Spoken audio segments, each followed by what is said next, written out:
Good afternoon, everyone, and thank you for choosing Across the Fence. I'm Will Michael. We begin a new week with a new edition of Money Monday. Our focus for today is organizing for 2019. Now, you've probably heard this before, but being organized is one of the key ways of staying on top of your financial information. And being organized not only helps with taxes, bills, and investments, but it also helps if any of your financial information is compromised, which seems to be happening more and more often. So as always, our Money Monday expert is Christine Moriarty.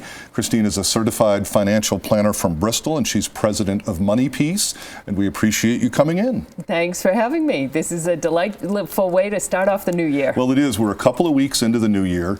People are paying holiday bills. They might be already thinking about getting their federal financial income tax stuff. So with all that going on, why get organized now? Two reasons. Because if you start off on the right foot in the beginning of the year, it makes life so much easier. You don't have to go backtrack for things, okay? And it is still in the new year because we're all trying to figure out how to write 2019 instead of 2018. And the second most important reason that I think people need to understand, Will, is that there've been studies done. If you're organized around your money, you tend to have more money. How's that? Good note to know. Yes. I'm going to come back to financial organization in a minute, but I told you before we got started I need to veer a little bit because of people look back at 18, even the beginning of 19, in terms of what's going on in the stock market. There's no absolutes here, but in general terms, can you share with folks what an investor should be doing? You mean the roller coaster that's going on out there? There it is right there. You got it. There it is. It's volatile. The stock market is volatile. And we've forgotten that because it's only gone up the past few years. So it's really important while they're doing these loop-de-loops to be proactive, not reactive. So let me tell you some ways to do that. First, gather all your investment statements. Sometimes people go, I'm going to change this or sell this, but you need to know where you stand with everything, your IRAs, your work plans, your 403Bs, thrift savings accounts, whatever the work retirement plans are called, any brokerage accounts, and then see if you have pensions. There's still people out there with pensions. So once you gather all that, then you can tell how much is in the stock market and how much is not in the stock market. And then you make a decision based on percentages for who you are. So if you're closer to retirement or you're in retirement, you should be more conservative with your money. If you're young, then you can take more risk with your money. So the point is, we don't react to the stock market. We make a plan once a year and make a strategy and stick with it. And these pieces you're talking about, conservative, being a little older, maybe a little more aggressive as we're younger, that can involve moving money. And you have some tips related to moving money, especially as this annual checkup is taking place. First of all, a lot of people go, oh my gosh, my retirement plan, I got to do something. And they want to move it all to cash. So that's drastic. But no matter what you move, if it's in a retirement plan, make sure it stays in a retirement plan. You can still have cash in a retirement plan. So as it shows on the screen, move money within your retirement account. Sometimes people get so carried away they want to take it out of retirement and put it in the bank, but that is a taxable event because they took money out of a retirement plan. Every retirement plan has a cash, a money market, or some kind of stable funds that's more secure. Bonds are the more conservative step than stocks. So as you get closer to retirement, you want more in bonds, okay? And there's an old rule of thumb that we tweak. 110 minus your age is the percentage we should have in the stock market. We've referred to that before in this show. But the idea is it's not all or nothing. We want some cash, we want some bonds, no matter who we are. Stocks are volatile, but they may be appropriate if you're younger and you need them if you're going to live till 90. And you're my age, because 90 is a long time from now. We've talked before, and it's been on the program before, that idea that, yeah, you can be literally much more aggressive when you're younger. The people who are probably most concerned right now in terms of seeing the stock market of the past year are folks that are getting closer to that retirement age or maybe in it. And so as I narrow down a little bit, what's the word or what is the advice that goes with folks who should be a little more conservative? Well, they should have been doing it already every year. And had they done that, which, the past we can't talk about, I know, but do it every year, tweak it to make it more conservative. So meaning, if stocks do well one year, take some from the stocks and put it in bonds. Yeah. So as you get closer, you're moving more towards that 50-50 of stocks and bonds. And any good qualified investment professional can help you with what you need exactly, because it isn't even if you're 5 years from retirement, you should be doing this. Because if you're 5 years from retirement and have a pension, that's one plan. If you're 5 years from retirement and don't have a pension, that's another plan. So really take the time, if you need to talk to someone, pay someone to. And I just have to say, that's what this series of Money Mondays is all about, is having a plan and you coming in and providing information. And our director, Adam Wright, had an important slide that he put up about, what do I do if I'm unsure? What if after some of these conversations we still have questions? Yeah, qualified professional. And qualified, we talked about on a previous show, which I know people can still view, is that they're certified financial planner, that they have your interests in mind, that they're fiduciary.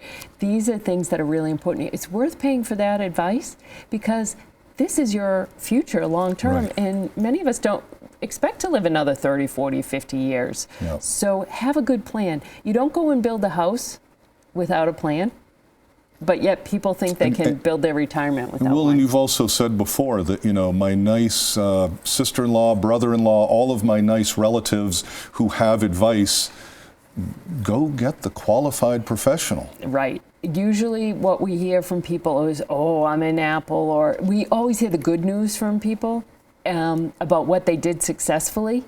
And sometimes people are relying on experts that really have no training. Mm-hmm. They're just the person next to them in the cubicle. Well, my next question relates to people, and it's something that, as I ask, what else do we need to do to be prepared for 2019? So really, that's a piece of it, is making an investment plan, but let's talk about the overall picture for 2019.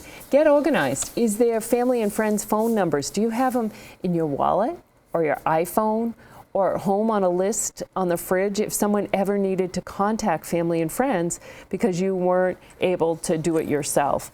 The other thing is, your family and whoever's in charge or would you want helping you would also want to know about your professionals, your doctors, your lawyers, your accountants.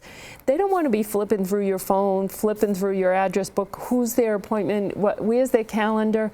And unfortunately, things happen and we need this information right away. So, assuming that I've done what you've suggested and I've pulled that information together, what else do I need to do? What else should I do? Well, the other thing you want to do, and we just talked about an investment, is pull your statements together. So your bank statements, your retirement statements, your pension statements, and organize them in a way that makes sense. So many people are online these days. I always recommend that once a year you print those out so they're easily accessible to someone else, and they're easily accessible, as you pointed out, if there's a ID theft, that you can find it without going online. And maybe one of the difficult parts of that is sometimes we need to acknowledge our own mortality. Think about what would happen if you're not around. Where do I go find that information? So not only when you talk about getting organized, you're talking about organizing for myself, but you're talking about organizing as a legacy or whatever I'm passing on. As a favor to someone else. And it could be mortality, it could be you're injured and you're up at UVM Medical Center. And so having a place where all this information exists, statements to health insurance and all of that, where someone you trust and have appointed can help take care of all that. Right, and you don't have to give them all this information right now, but you can let them know where it is, which is extremely helpful. No. Now, all of this suggests creating some kind of system. We talked before the program got started, and you even said, okay, I brought in some props, and one of them was the shoebox. The proverbial shoebox. There is nothing wrong with putting all the information in a shoebox. Putting it in your closet, heading out, it doesn't matter as long as the information is somewhere. There's no wrong way of doing this. Just be consistent.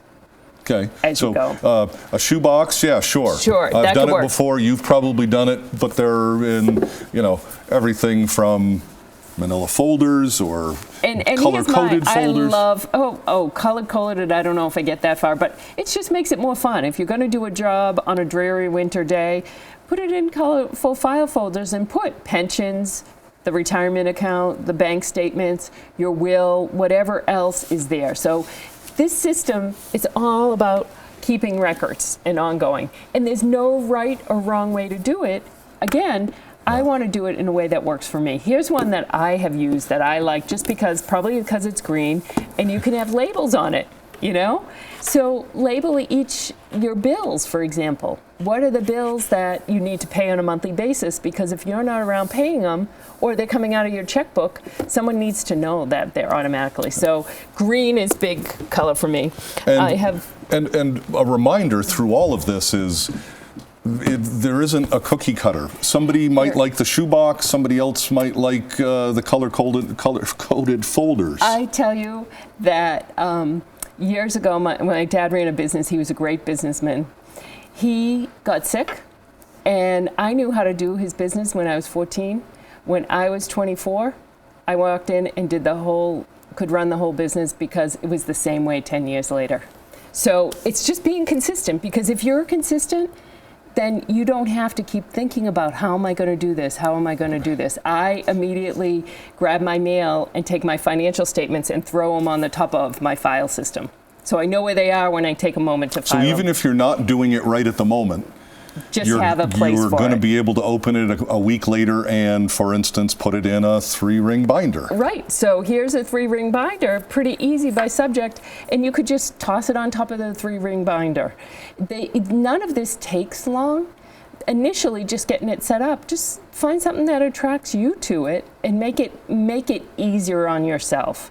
And don't change because, like my brother kept telling my dad, let's computerize all your business records. I'm like, the man doesn't use a calculator, let alone he's not going to computerize. Keep it simple. And I don't want to get too far into that, but when you're starting to talk about computerization and access, it does mean if, again, that situation where I'm incapacitated now, people need passwords and things like that. So you're not suggesting don't put it online, but there is nothing that beats when it comes to finances and being organized, a hard copy system. That's safely stored in your house. There are thumb drives. That's the one thing I did forget to bring was a thumb drive. And as long as anyone can get into that who would need to. So you could have one passcode just for that with all your information, but they have to know where the passcode is. So remember that. So the final thing is a mobile file drawer. Why? Because while I'm watching the Patriots, I could be organizing the system. You can multitask. Yep.